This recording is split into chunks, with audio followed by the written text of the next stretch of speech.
ಚಿಕ್ಕಮಗಳೂರು ಸಾವಯವ ರೈತ ಬಳಗದ ವತಿಯಿಂದ ನಿನ್ನೆ ಆಯೋಜಿಸಿದ್ದ ಸಾವಯವ ಕೃಷಿ ಪ್ರೋತ್ಸಾಹ ಮತ್ತು ಸಬಲೀಕರಣಕ್ಕಾಗಿ ರೈತರ ಸಮ್ಮೇಳನವನ್ನು ಆಯೋಜಿಸಲಾಗಿತ್ತು.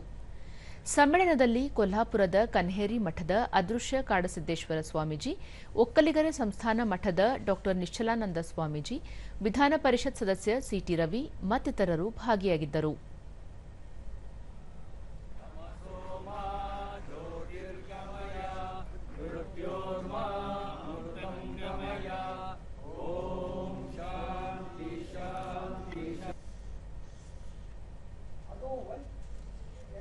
ಹಾಕಿ ಸ್ಪ್ರೇ ಮಾಡಿದ್ರೆ ಈ ನಾವೇನು ಮಾರ್ಕೆಟ್ ನಲ್ಲಿ ಯೂರಿಯಾ ತರ್ತೀವಲ್ಲ ಅದಕ್ಕಿಂತ ಎಷ್ಟೋ ಪಟ್ಟು ಕೆಲಸ ಮಾಡುತ್ತೆ.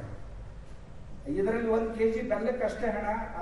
ಬಹುತೇಕ ಮೀನು ಎಲ್ಲರೂ ತರ್ಲಿಕ್ಕೆ ಹೋದ್ರೆ ಬಹುತೇಕ ತೃಪ್ತಿ ಆಗಬಹುದು. ಈ ವೇಳೆ ಕಾಡಸಿದ್ದೇಶ್ವರ ಸ್ವಾಮೀಜಿ, ರಾಸಾಯನಿಕ ಗೊಬ್ಬರಗಳ ಅತಿಯಾದ ಬಳಕೆಯಿಂದ ಮಣ್ಣು ಶಕ್ತಿ ಕಳೆದುಕೊಳ್ಳುತ್ತಿದೆ. ಸಾವಯವ ಗೊಬ್ಬರಗಳ ಬಳಕೆ ಮತ್ತು ಸಾವಯವ ಕೃಷಿಯ ಮೂಲಕ ಮತ್ತೆ ಮಣ್ಣಿನ ಶಕ್ತಿಯನ್ನು ಹೆಚ್ಚಿಸುವ ಪ್ರಯತ್ನವಾಗಬೇಕು ಎಂದು ಹೇಳಿದರು.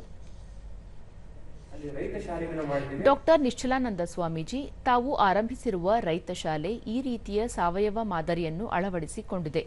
ಇಲ್ಲಿ ಹಸಿರು ಸೊಪ್ಪು, ಜಾನುವಾರು ಜನ್ಯ ವಸ್ತುಗಳಿಂದ ರೈತರೇ ಗೊಬ್ಬರ ತಯಾರಿಸಿಕೊಳ್ಳುತ್ತಾರೆ.